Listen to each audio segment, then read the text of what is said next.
It's amazing what a rising market will do. Oh, it's going to get a lot higher.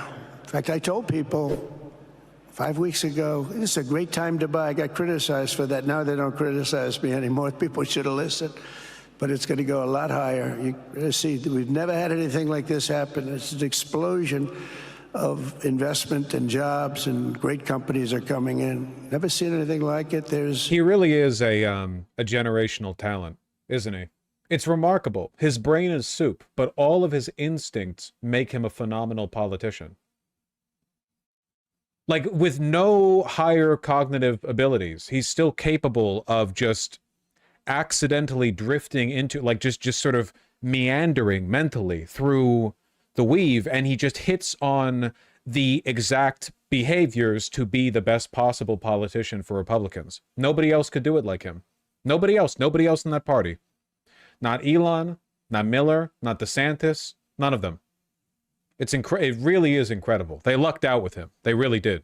We won a tremendous victory in November. We won all 7 swing states, the popular vote by millions and millions of votes. The Electoral College, we won by 312 to 226. Remember, they said, well, we could get to 270. No, we got to 312. That's a big difference. And very importantly, we won counties throughout the United States, 2,660.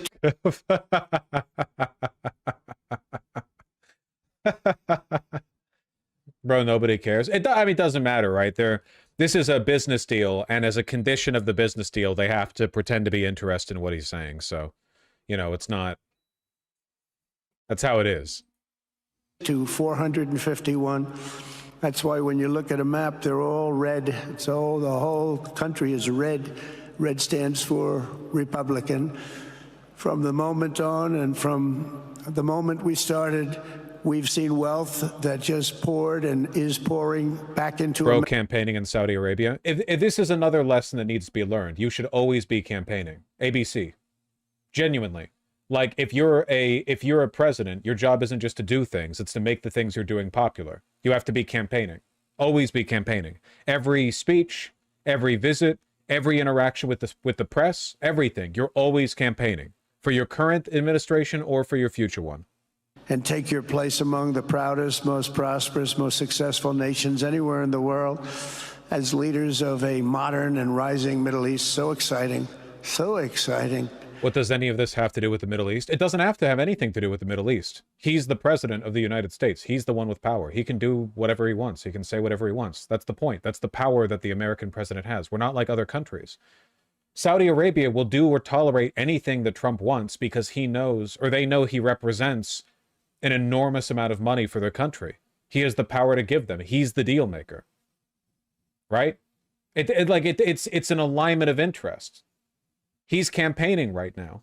This great transformation has not come from Western interventionists or flying people in beautiful planes giving you lectures on how to live and how to govern your own affairs. No, the gleaming marvels of Riyadh and Abu Dhabi were not created by the so-called nation builders, neocons, or liberal nonprofits like those who spent trillions and trillions of dollars failing to develop Kabul, Baghdad, so many other cities. Instead, the birth of a modern Middle East has been brought by the people of the region themselves, the people that are... He's actually largely correct here in what he's sort of gesturing at saying. Here, the people that have lived here all their lives, developing your own sovereign countries, pursuing your own unique visions and charting your own... Yeah, it's MAGA Maoism again. Your own way. It's really incredible what you've done. In the end, the so-called nation builders wrecked far more nations than they built, and the interventionists were intervening in complex societies that they did not even understand themselves. They told you how to do it, but they had no idea how to do it. It's like this is a transformational statement that, frankly, I don't think other presidents could have made. And I don't think Trump's making it because he's like super woke or whatever. I think he's making it because he just doesn't have the predilection towards do-nothingism, right? But the idea of no amount of NGO intervention, military intervention, or whatever has built the Middle East. The Middle East, it has always been built by people in the Middle East. It's just straightforwardly true. You know, that's just I mean, the only exception to it, I guess, is the fact that Israel is a settler colonial project, but Israel is not happy that Trump is giving this speech. So that's not really the implication here. He's giving the speech to Saudis. And it's true. That is a correct statement, you know? Peace, prosperity, and progress ultimately came not from a radical rejection of your heritage, but rather from embracing your national traditions and embracing that same heritage that you love. MAGA Maoism, so dude. dearly. Jesus Christ. Jesus Christ. Today, the Gulf nation... The Middle East was burning camel shit for fuel and diving pearls before the West started pumping oil there, Vaush. What the fuck? You must be confused. This is a lefty stream, not a neo-Nazi stream. You got your wires switched. How the fuck do you have a T3 sub? What the hell?